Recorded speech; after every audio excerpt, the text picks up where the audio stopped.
Senator Gallagher. Thank you, Madam Acting Deputy President. And last week in the Parliament something quite extraordinary happened, and it wasn't the chaos and dysfunction that we've seen for the last couple of weeks. It was a presentation of a report into a road safety strategy by the Honourable Michael McCormack.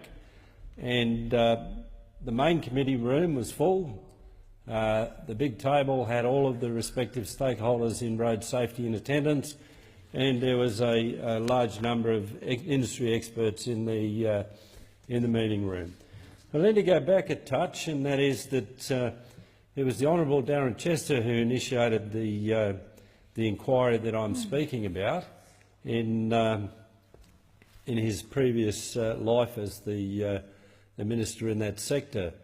And the inquiry was conducted by Associate Professor Jeremy Woolley, Director of the Centre of Automotive Safety Research at the University of Adelaide, Dr John Crozier, Chair of the Royal Australian College of Surgeons Trauma Committee, and they had advisors in Lauchlan, McIntosh, AM, President of the Australian College of Road Safety since 2007, and is the current chair of the Global New Car Assessment Program, ably assisted by Mr Rob McInerney, the CEO of IRAP, which is the International Road Assessment Program.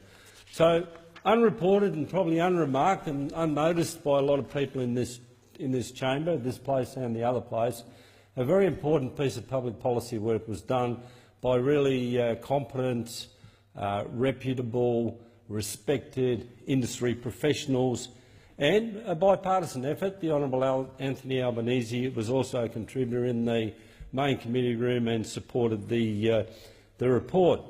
And I want to go to the 12 main recommendations that report highlighted. Create strong national leadership by appointing a Cabinet Minister with specific multi-agent responsibility to address the hidden epidemic of road trauma, including its impact on the health system.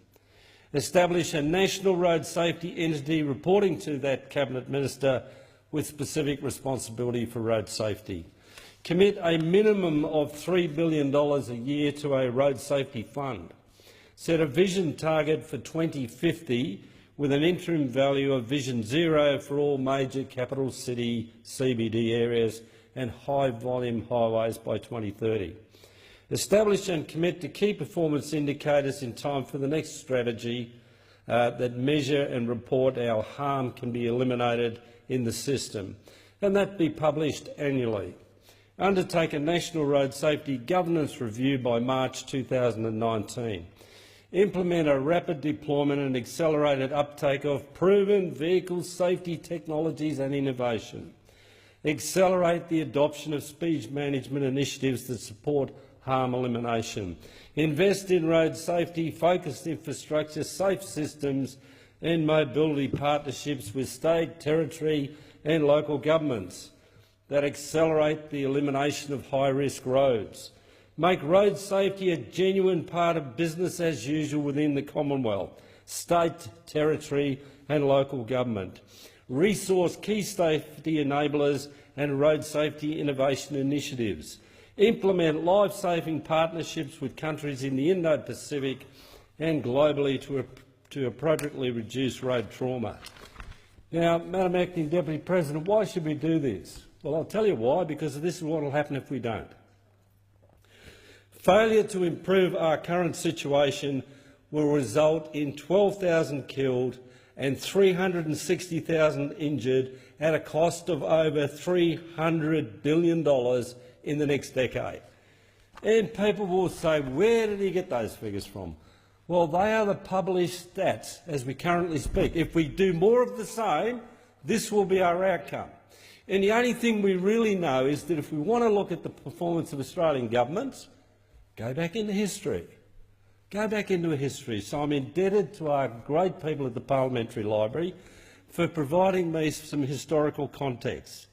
We knew in the 1940s, when planes stopped suddenly, that there was a need to appropriately package passengers.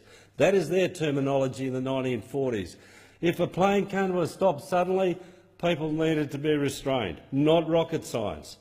By 1954, the danger of this preliminary research data was on the effectiveness of seatbelts had become available.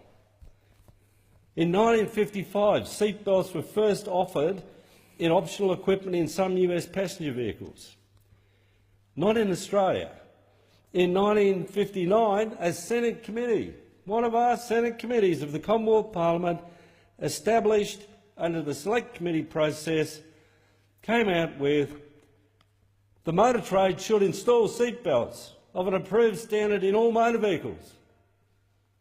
Not rocket science. That was 1960. The first Australian standard came out in 1961.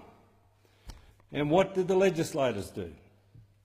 Well, we might assume that between 1961 and 1970, when the manufacture of new cars required seatbelts, or a period of 1 decade, it could be reasonably assumed that seatbelts were effective in their use, would stop people from dying. But our whole process took a decade. And in that decade, we lost 30,895 souls. So in the time it took for the evidence to be presented internationally, in Australia, for an Australian standard to be produced, for the regulation to be enacted in every state and territory, it took 10 years.